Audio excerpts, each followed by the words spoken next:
Hello everyone, আবার চলে এসেছে একটা রান্নার রেসিপি নিয়ে। আশা করি তোমরা রান্নার উপকরণগুলো দেখে বুঝতেই পারছো না কি রান্না করতে চলেছি। তো আজকে তেল ছাড়া কী করে শীতল চাটনি বানাতে হয় সেটাই আমি আজকে দেখাবো তোমাদেরকে। বিশেষত এই রান্নাটা ত্রিপুরাবাসী খুবই ভালোবাসে। তো আমাদের কলকাতায় খুব একটা এইসব খাওয়া হয় না। তো আমি যতটাই শিখেছি এখানকার মানুষজন থেকে বেশি এটা শিখে ফেলেছি।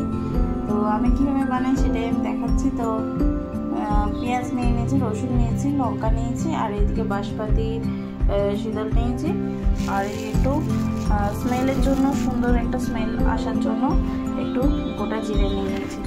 তো প্রথমে একটা কড়াই বসিয়ে নিয়েছি, সেটাকে গরম করে নিয়েছি। তো আমি এখানে যা উপকরণ দিয়েছি তো আমি এটা পুরোটাই সম্পূর্ণ এখানে দিয়ে ফেলবো। এটা আমি ভালো করে আস্তে আস্তে নাড়াচাড়া করব। একটু হালকা হালকা কালো কালো ভাব বা তোমরা যেটাই বলো ব্রাউন ব্রাউন ভাব, হালকা একটু পুরো একটা স্মেল বেরোতে স্টার্ট করলে আমি তখন এটা তুলে নেবো আমি। আর তোমরা যে যেমন ঝাল খাও সেই অনুপাতে তোমরা এটাকে ঝালটা দেবে, আর যেমন কোয়ান্টিটি রান্না করবে সেই অনুপাতে রসুনটা দেবে, আর লঙ্কাটাও সেই সমান পরিমাণে দেবে। আমার যে কোয়ান্টিটি বেশি আজকে আমি করছি।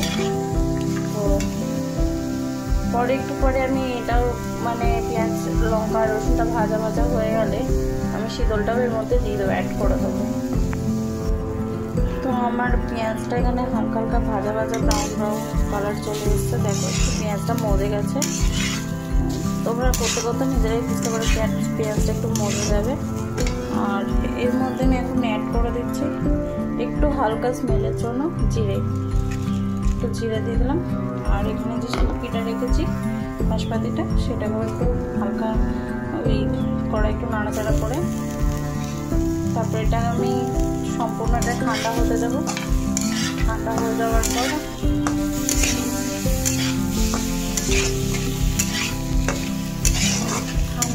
পর আমি এটাকে মিক্সিতে বা তোমরা যা শিলপাটনে গিয়ে পেটে পেস্ট করে দিতে পারো।